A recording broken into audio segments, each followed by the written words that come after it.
किस पाप के कारण मां लक्ष्मी एक घोड़ी बनी थी? पौराणिक रहस्यमयी कहानी। शादीशुदा महिलाएं जरूर सुने।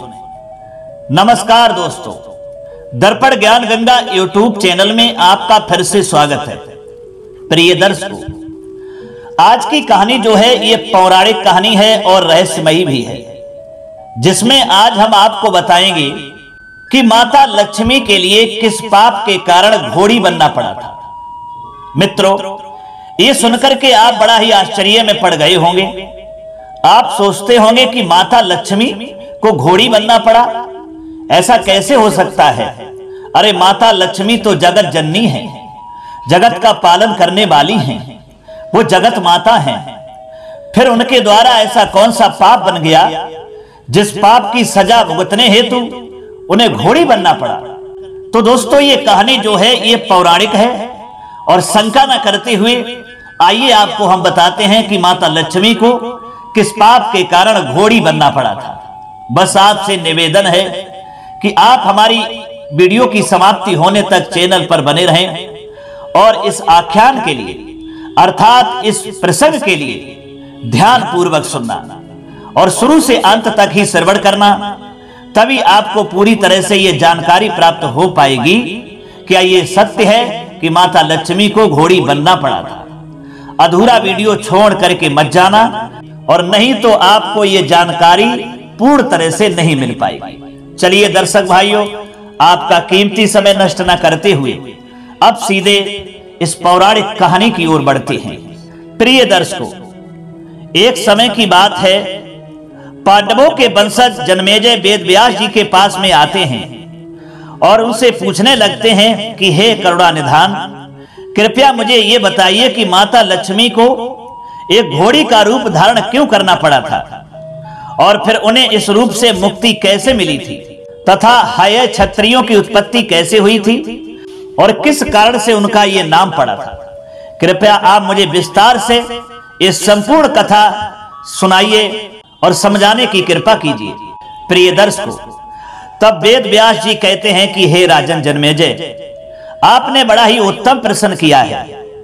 आज मैं आपको हाय क्षत्रियों की उत्पत्ति से संबंधित अति प्राचीन पुण्य प्रदान करने वाली तथा पापों का नाश करने वाली कथा का विस्तार पूर्वक वर्णन करता हूं, इसलिए आप इसे ध्यान से पूरा जरूर सुनिए। इस कथा के लिए जो भी श्रवण करते हैं, जो लोग ध्यान से सुनते हैं, उनकी दरिद्रता खत्म हो जाती है, मां लक्ष्मी उनसे प्रसन्न हो जाती हैं और उनके घर में कभी गरीबी नहीं आती है।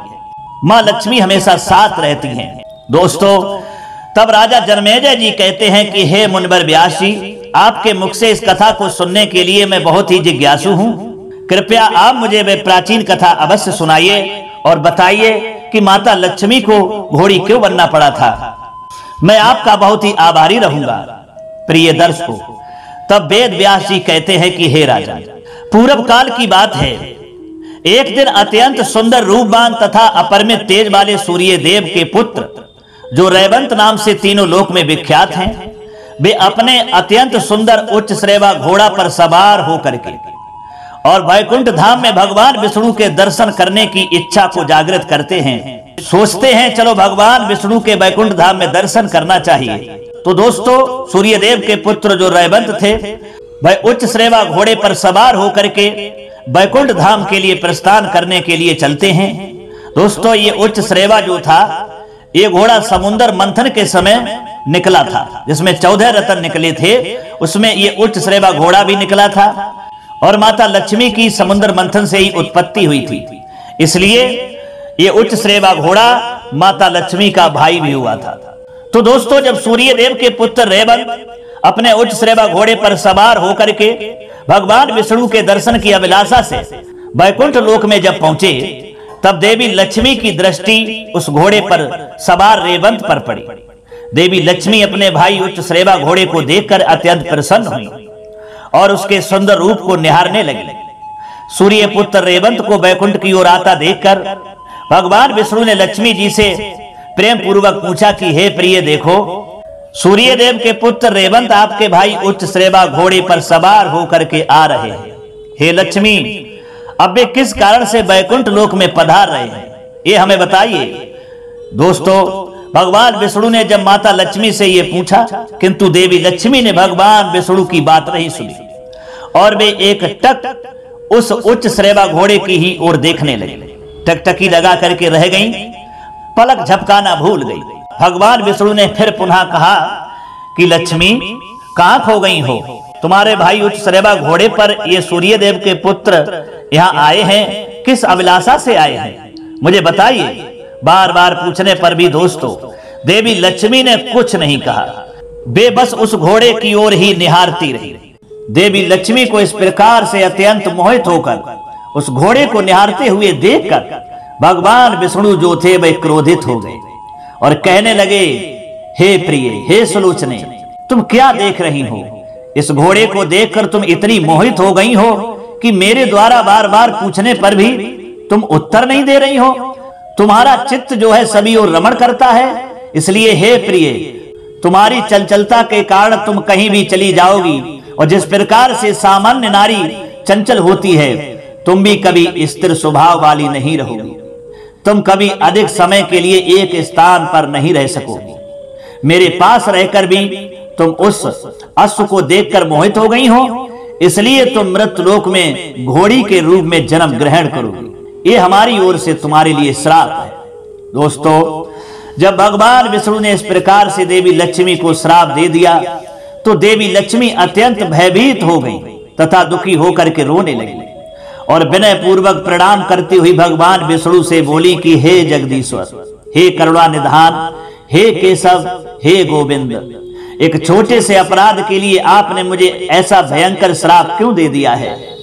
हे प्रभु, आप तो त्रिगुणातीत हैं, आपके अंदर क्रोध का भाव ही नहीं है, फिर आपने क्रोध में आकर के मुझे श्राप क्यों दिया? मैं तो आपकी प्रिया हूं, आपने सदैव ही मुझ पर प्रेम किया है, फिर आज मैं आपके श्राप के योग्य कैसे बन गई हूं?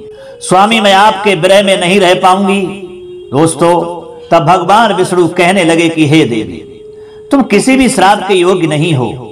मैं कभी किसी को श्राप नहीं देता हूं, किंतु तुम्हें श्राप देने के पीछे संसार का कल्याण छिपा हुआ है, इसलिए तुम चिंता छोड़कर पृथ्वी लोक पर जाओ, तुम जल्दी ही श्राप से मुक्त हो जाओगी। देवी लक्ष्मी बोली कि स्वामी, मैं जानती हूं कि आपके हर कार्य के पीछे संसार का कल्याण ही छिपा होता है, मुझे श्राप देने के पीछे भी अवश्य कोई महान कार्य होगा, इसलिए मैं प्रेम से आपके श्राप को ग्रहण करती हूं, किंतु हे प्रभु, मैं आपके विरह में अधिक समय तक नहीं रह पाऊंगी, इसलिए कृपया मुझे बताइए, मुझे इस श्राप से मुक्ति कैसे मिलेगी और कब मैं लौटकर आपके पास आऊंगी?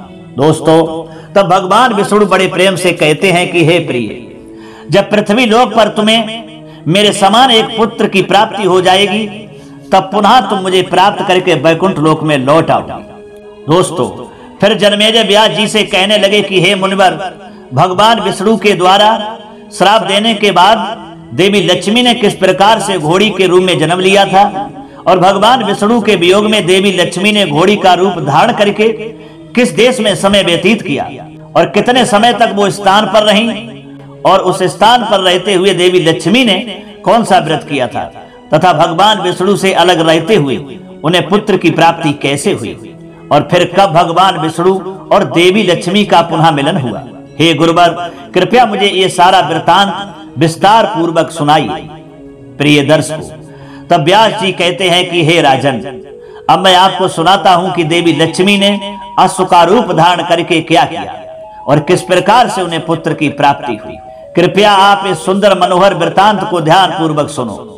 व्यास जी कहते हैं कि राजन, भगवान विष्णु को देवी लक्ष्मी को श्राप देता हुआ देखकर सूर्य पुत्र रेवंत भयभीत होकर उन्हें दूर से ही प्रणाम करके लौट गया और उन्होंने अपने पिता सूर्य देव को यह सारा वृतांत सुना दिया। इधर कमल के समान नेत्रों वाली देवी लक्ष्मी दुखी होकर भगवान विष्णु से आज्ञा लेकर मृतलोक में आ गया। पूर्व काल में सूर्य देव की पत्नी ने उत्तर दिशा में यमुना और तमसा नदी के संगम पर जो वन स्थित था उस स्थान पर कठोर तपस्या की। देवी लक्ष्मी भी घोड़ी का रूप धारण करके उसी स्थान पर पहुंच गई। उस स्थान पर रहकर देवी लक्ष्मी जी समस्त कामनाओं को पूर्ण करने वाली त्रिशूलधारी कर्पूर के समान गौर वर्ण वाले नीलकंठ से सुशोभित तीनों नेत्रों वाले भगवान शिव की एकाग्रचित होकर आराधना करने लगे। दोस्तों, देवी लक्ष्मी ने अत्यंत सुंदर घोड़ी का रूप धारण किया हुआ था और वे उसी रूप में नदी के तट पर भगवान शिव का ध्यान कर रही थी। भगवान शंकर का ध्यान करते करते देवी लक्ष्मी जी के मन में वैराग्य उत्पन्न हो गया और इस प्रकार से तपस्या करते हुए उन्हें 1000 दिव्य वर्ष बीत गए। उसके बाद त्रिनेत्रधारी भगवान शंकर ने पार्वती के साथ आकर उन्हें साक्षात दर्शन दिए। भगवान शंकर ने देवी लक्ष्मी जी से कहा कि हे कल्याणी, हे जगत जननी, आप इस दुर्गम वन में अश्व का रूप धारण करके तपस्या क्यों कर रही हैं? कृपया मुझे इसका कारण बताइए। आपके पति भगवान विष्णु तो स्वयं पार ब्रह्म हैं, वे समस्त मनोरथ को पूर्ण करने वाले हैं और सभी लोगों का उद्धार करने वाले हैं। हे देवी, मोक्ष प्रदान करने वाले वासुदेव जगन्नाथ को छोड़कर इस समय आप मेरी आराधना किस लिए कर रही हैं? स्त्रियों के लिए तो पति ही उनका देवता होता है, उन्हें किसी दूसरे की कभी आराधना नहीं करनी चाहिए। पति की सेवा ही स्त्रियों का सनातन धर्म है। पति चाहे जैसा भी हो, स्वयं का कल्याण करने की इच्छा रखने वाली स्त्री को निरंतर अपने पति की ही सेवा करनी चाहिए। भगवान विष्णु तो सदैव ही प्राणियों की आराधना के योग्य हैं। अतः हे देवी, आप भगवान विष्णु को छोड़कर मेरा ध्यान क्यों कर रही हो? दोस्तों, तब देवी लक्ष्मी बोली कि हे आशुतोष महादेव, मेरे पति ने मुझे घोड़ी होने का श्राप दिया है, कृपया आप इस श्राप से मेरा उद्धार कीजिए। हे भोलेनाथ, उस समय अपने स्वामी से इस श्राप से मुक्ति का उपाय पूछा था, तब उन्होंने मुझे ये उपाय बताया है कि जब पृथ्वी लोक पर मुझसे पुत्र उत्पन्न होगा तभी मैं श्राप से मुक्त होकर वैकुंठ लोक वापस जा पाऊंगी।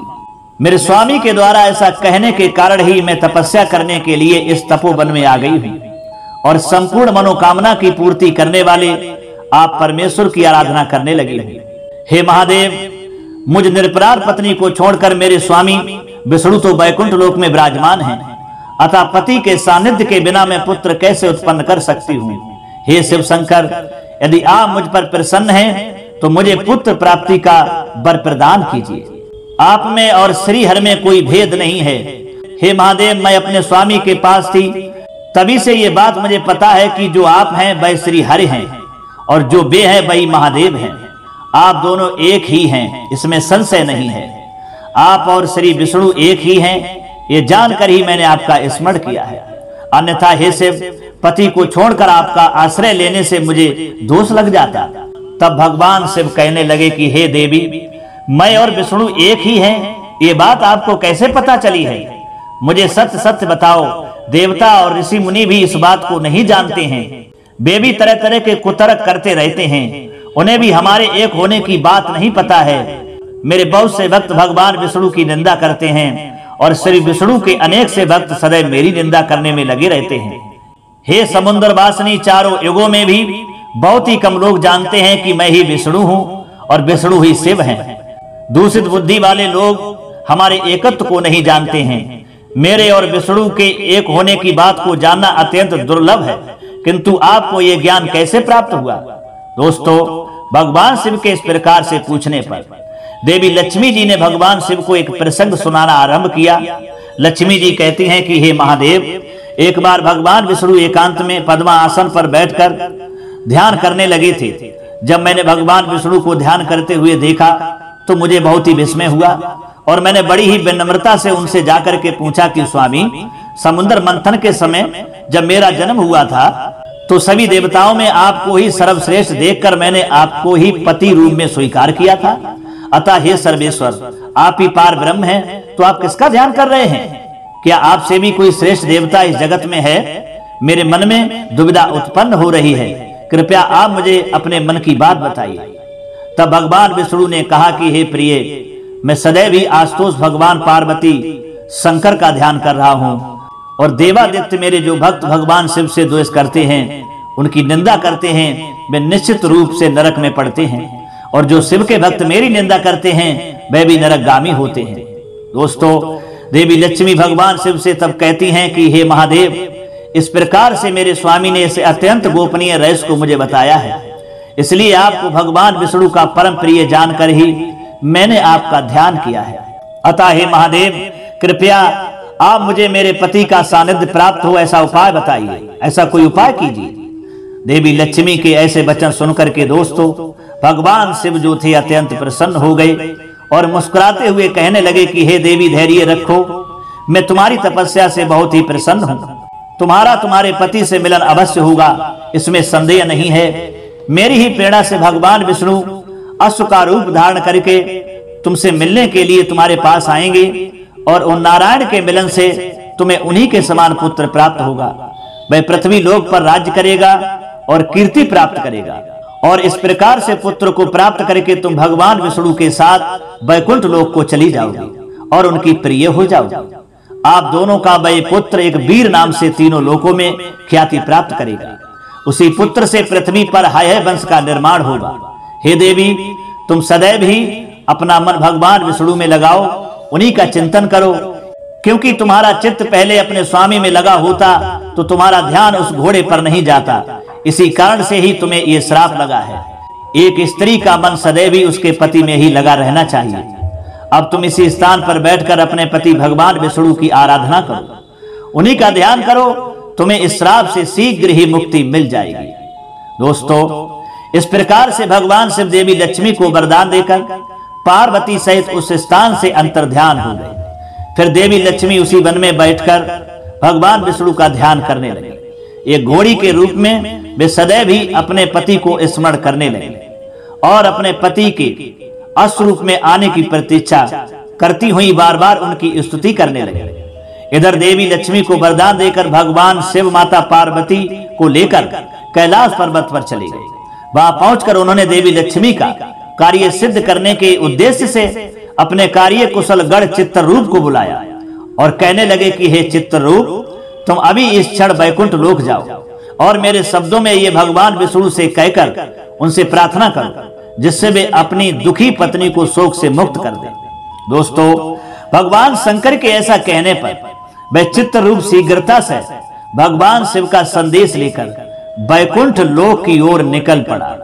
जब वह चित्ररूप वैकुंठ लोक पहुंचा तो उसने देखा कि वैकुंठ लोक के द्वार पर 4 भुजाओं वाले साक्षात भगवान विष्णु के समान रूप वाले जय विजय नाम के 2 द्वारपाल खड़े हुए हैं।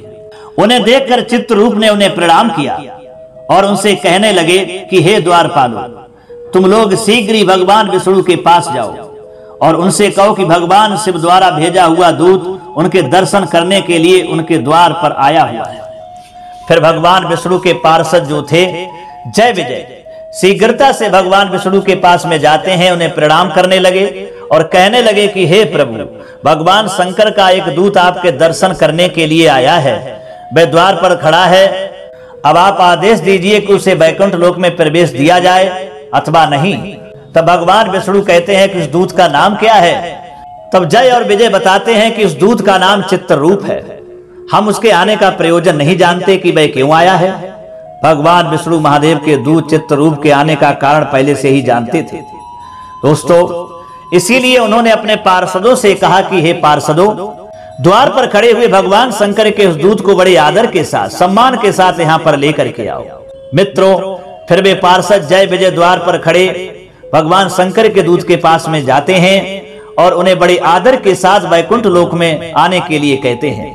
तब वह चित्ररूप प्रसन्नता के साथ वैकुंठ लोक में प्रवेश करता है और अपने हाथ जोड़कर भगवान विष्णु के सामने खड़ा हो जाता है।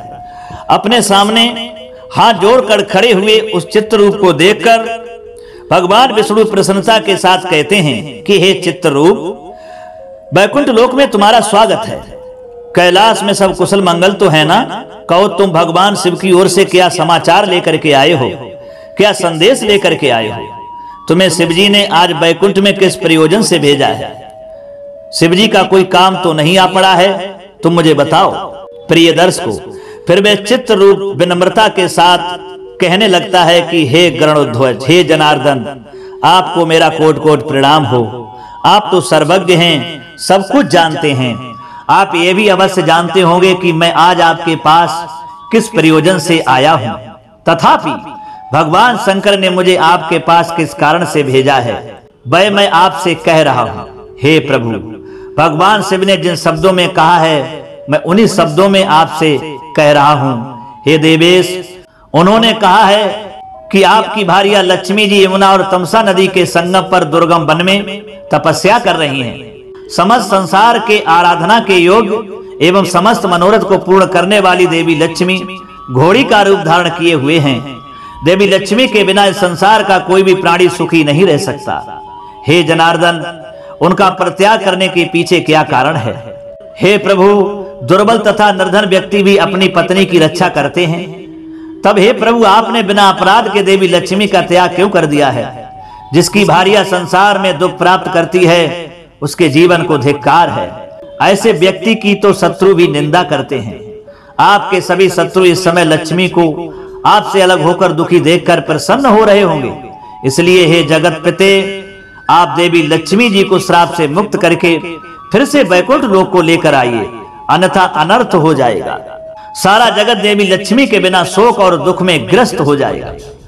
पत्नी वियोग में आप भी दुखी हैं और मैं ये अच्छी तरह से समझ सकता हूं। हे कमल नयन, भगवान शिव ने कहा है कि मेरी जब पत्नी सती दक्ष यज्ञ में जलकर भस्म हो गई थी तब मुझे भी असहनीय दुख भोगना पड़ा था।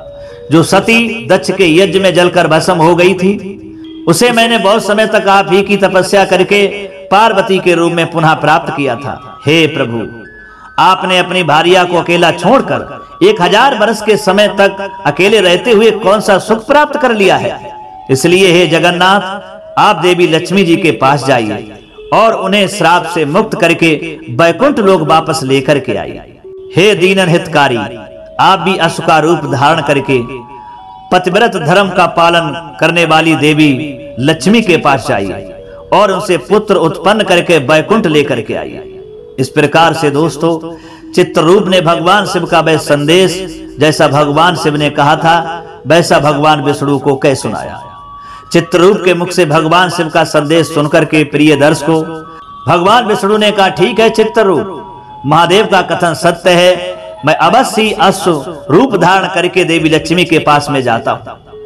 फिर दोस्तों, भगवान शिव का वह दूत चित्ररूप कैलाश की ओर लौट जाता है। चित्ररूप के जाने के बाद भगवान विष्णु मनोहर अश्व का रूप धारण करके शीघ्रता से उस स्थान पर जाते हैं जहां पर देवी लक्ष्मी घोड़ी का रूप धारण करके तपस्या कर रही थी। उस स्थान पर भगवान विष्णु ने देखा कि देवी लक्ष्मी घोड़ी का रूप धारण करके तपस्या कर रही है। इधर जब देवी लक्ष्मी ने घोड़े का रूप धारण किए हुए भगवान विष्णु को देखा तो उन्होंने उन्हें पहचान लिया। उन्हें देखकर देवी लक्ष्मी उन्हें बारंबार प्रणाम करने लगी। उनकी नेत्रों से आंसू बह रहे थे। फिर भगवान विष्णु ने देवी लक्ष्मी से कहा कि हे प्रिय, आज तुम्हारी तपस्या सफल रही है, मैं स्वयं तुम्हें श्राप से मुक्त करने के लिए आया हूं। फिर भगवान विष्णु और देवी लक्ष्मी के मिलन से दोस्तों उस पवित्र स्थान पर एक सुंदर पुत्र का जन्म होता है। फिर भगवान विष्णु ने मुस्कुराते हुए देवी लक्ष्मी से कहा कि हे प्रिय, अब तुम इस रूप का त्याग करो और पहले जैसे अपना मनमोहक शरीर धारण करो। हे सुलोचने, हम दोनों ही दिव्य देह धारण करके अपने वैकुंठ लोक में चलते हैं और हमारा ये पुत्र यहीं पर रहेगा। देवी लक्ष्मी बोली, हे स्वामी, अपने शरीर से उत्पन्न इस पुत्र को मैं इस दुर्गम वन में छोड़कर कैसे चली जाऊं? अपने पुत्र के प्रति स्नेह का त्याग करना अत्यंत कठिन है। हे प्रभु, इस अत्यंत दुर्गम वन में इस छोटे से बालक की क्या गति होगी? इसकी रक्षा भला कौन करेगा? उसके बाद देवी लक्ष्मी और विष्णु दोनों ही उत्तर विमान पर विराजमान हुए। तब फिर से देवी लक्ष्मी ने कहा कि हे नाथ, मैं तुम्हारे इस पुत्र का त्याग नहीं कर सकती, इसलिए आप इसे भी अपने साथ लेकर के चलिए। तब भगवान विष्णु कहते हैं कि हे प्रिय, इस पुत्र के विषय में शोक करना तुम्हारे लिए उचित नहीं है। ये सुख पूर्वक यहीं पर रहेगा। इसकी रक्षा का प्रबंध मैंने पहले ही कर दिया है। हे देवी, हमारे इस पुत्र को यहाँ पर छोड़ने के पीछे एक महान कार्य छिपा हुआ है। मैं उसे तुम्हें बता रहा हूँ, तुम ध्यान से सुनो। इस पृथ्वी लोक पर राजा याद के पुत्र तुर्वसु नामक प्रसिद्ध राजा हैं। इस समय वे पुत्र प्राप्ति की कामना से एक पवित्र तीर्थ में तपस्या कर रहे हैं। उन्हें तप करते हुए 100 वर्ष पूरे हो चुके हैं और उन्हीं के लिए मैंने ये पुत्र उत्पन्न किया है। इस पुत्र को मैं इसी समय उस राजा के पास भेज दूंगा। हे प्रिय लक्ष्मी, हमारा ये पुत्र राजा के यहाँ रहकर तीनों लोकों में कीर्ति प्राप्त करेगा। इसके द्वारा संसार के कल्याण के बड़े बड़े कार्य सिद्ध होने वाले हैं। इसीलिए अब तुम इस पुत्र की चिंता छोड़कर वैकुंठ लोक को चलो। तुम्हें श्राप देने के पीछे मेरी यही लीला थी। प्रिय दर्शकों, भगवान विष्णु की ये बात सुनकर के देवी लक्ष्मी बड़ी प्रसन्न हुई और फिर वे दोनों दिव्य विमान में बैठकर वैकुंठ लोक के लिए प्रस्थान कर गए। उधर व्यास मुनि जी कहते हैं राजा जनमेजय से कि हे राजन, इस प्रकार से भगवान विष्णु ने अपनी लीला रचकर एक पुत्र को जन्म दिया और उसी से हाय हाय वंश का विस्तार हुआ। भगवान विष्णु जो भी करते हैं उसके पीछे संसार कल्याण का ही उद्देश्य छिपा हुआ होता है। तो प्रिय दर्शकों, इस प्रकार से भगवान विष्णु के श्राप के कारण लक्ष्मी को घोड़ी बनना पड़ा था और उसी प्रसंग के माध्यम से भगवान विष्णु ने समस्त संसार को यह ज्ञान दिया कि वे ही शिव हैं और शिव ही विष्णु हैं। दोनों में कभी भेदभाव नहीं करना चाहिए। और जो लोग भेदभाव करते हैं, विष्णु के भक्त शिव की निंदा करते हैं और शिव के भक्त विष्णु की निंदा करते हैं, तो वे नरकगामी होते हैं। ना तो उनकी शिव रक्षा करते हैं और ना ही ऐसे लोगों की विष्णु रक्षा करते हैं। तो दोस्तों, राजा जनमेजय से व्यास जी ने कहा कि अब तो समझ चुके होंगे और जान भी गए होंगे कि किस तरह से माँ लक्ष्मी के लिए घोड़ी बनना पड़ा था और कौन सा पाप किया था और किस तरीका से उन्हें उस श्राप से मुक्ति मिली और किस तरीका से हय वंश की उत्पत्ति हुई, जो हमने इस कहानी के माध्यम से तुम्हें समझाया है। दोस्तों, राजा जनमेजय जो थे ये सारा रहस्य जान करके बहुत ही प्रसन्न हो जाते हैं और वेद व्यास जी को प्रणाम करते हुए कोट कोट धन्यवाद देते हैं। तो दोस्तों, हमें ये उम्मीद है ये पौराणिक रहस्यमयी कहानी आपके लिए समझ में आई होगी और अच्छी भी लगी होगी। अगर आपके लिए समझ में आई है तो कमेंट बॉक्स में अपनी कीमती राय जरूर देना और साथ ही साथ कमेंट बॉक्स में माता लक्ष्मी, हर हर महादेव और जय विष्णु जरूर लिख देना।